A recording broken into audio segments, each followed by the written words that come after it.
Shalom Aleichem. Mishnah Yomi continues for Shabbat Vayetze, chapter 9 of Yevamot, Mishnah 4. Bat Yisrael Melreset LeKohen, the daughter of a nice Jewish guy, so she must be a nice Jewish girl, and she now has done Erusin, also known as Kiddushin, the first stage of marriage, with a Kohen. Or Me'uberet Mikohen. She married the Kohen and she's pregnant from the Kohen, but the marriage ended in his death or their divorce, but she's still pregnant. Shomeret Yavam LeKohen. Or he passed away and she's not pregnant, but she's awaiting Yibum or Chalitza from his surviving brothers. V'chein, and also a Bat Kohen, the daughter of a Kohen, Yisrael, who is in a similar situation, but the husband involved was a Yisrael, Lo Tochel B'Truma. She cannot eat truma in the current state. Now, we've discussed this in chapter Zion. There was a concern that during the first stage of marriage, when the woman is still living in her father's house, they haven't gone to chuppah, they haven't moved in together yet, so she might get a cup of truma wine from her husband and bring it home and give it to her brothers and sisters, and that's completely forbidden. So we're already aware of this issue with truma. But the Mishnah goes on, Bat Yisrael Mereset LeLevi. If she's married a Levi or Milberet Milevi, or the similar situation, she married fully and she's pregnant from the Levi and the marriage ended, Shomeret Yavam LeLevi. She was married to a Levi, he died, and she's waiting for Yibam or Chalitza. V'chen Bat Levi Yisrael, or the daughter of a Levi who is marrying a regular Jewish boy, Lo Tochel B'Maiser, is currently not allowed to eat Maiser. Now recall from our days of learning Zerayim together that there's a Maaser Rishon, a first tithe, which goes to the Levi most of the time, though in some years it goes to the Aniyim, to the poor. And that's distinct from a Maaser Sheni, which we bring up to Yerushalayim, and the owners bring it up or redeem it onto cash, coins, and eat the value in Yerushalayim. So this Maaser Rishon is supposed to go to a Levi.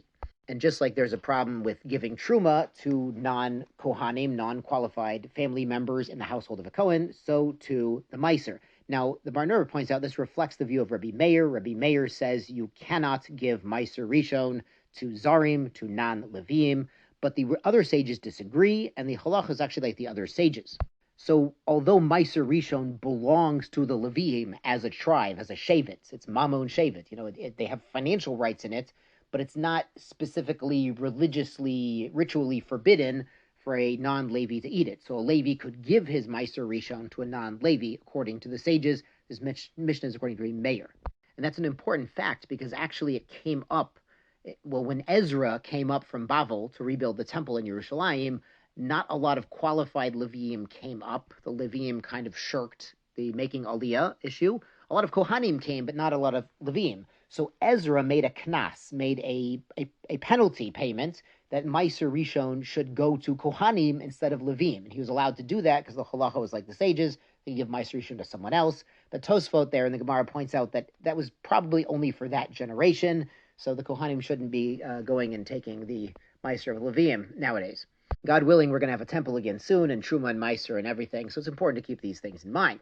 Finally, the Mishnah adds, Bat Levi, the daughter of a Levi, Mereset LeKohen, who's done Erusin to a Kohen, or Me'uberet Mikohen. She's pregnant from a Kohen and the marriage ended. Shomeret Yavam LeKohen, she's waiting for her husband's brother, a Kohen, to do Yibam Rechlitza.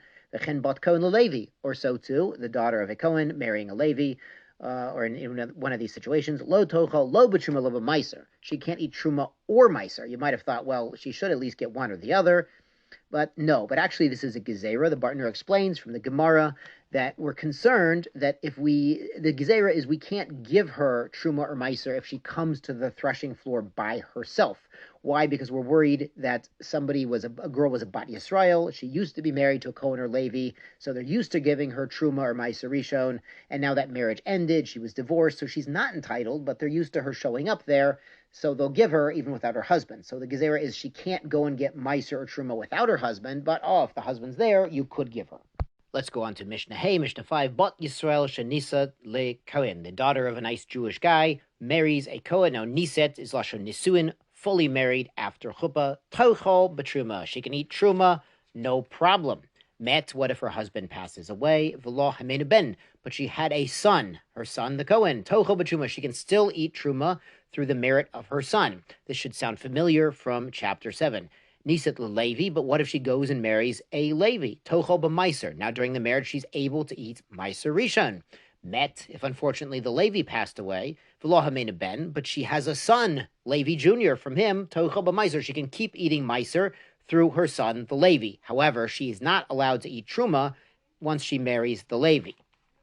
Niset Yisrael, and now she marries a nice Jewish boy who's not a Cohen or a Levi. Lo tochel lo b'truma, she can't eat truma, he's not a Cohen. V'lo b'maiser, he can't eat maiser richon, he's not a Levi. Met, the Yisrael dies, v'lo hamina ben, but she has a son from him, Yisrael Jr., call him Struli for short. Lo tochel lo b'truma lo b'maiser, because she has a son from that relationship, she cannot eat truma or maiser. Met benot Yisrael, God forbid, the son who's a regular Yisrael dies, tochel b'maiser. She can return to eating maiser rishon because her son, the Levi Jr., Levik, he's still alive. Then theoretically, Metz benam Levik passes away, tochel b'truma, but if she can eat truma again because her son Cohen Jr. is still alive. But God forbid, Met benam Cohen, if he passes away, lo tochel, lo b'truma, lo b'maiser. She can't eat truma or maiser, she has to eat regular chulin, like a regular Yisrael.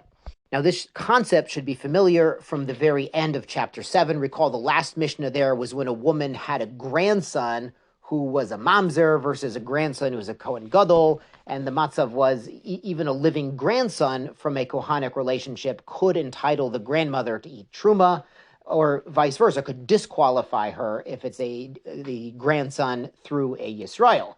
So that was, remember, she said, oh, my grandson, the Kohen Gadol, prevents me from eating truma. So the same situation for a son or a grandson or a living relative from that relationship. Yeshar Kochachem, Shabbat Shalom, good Shabbos.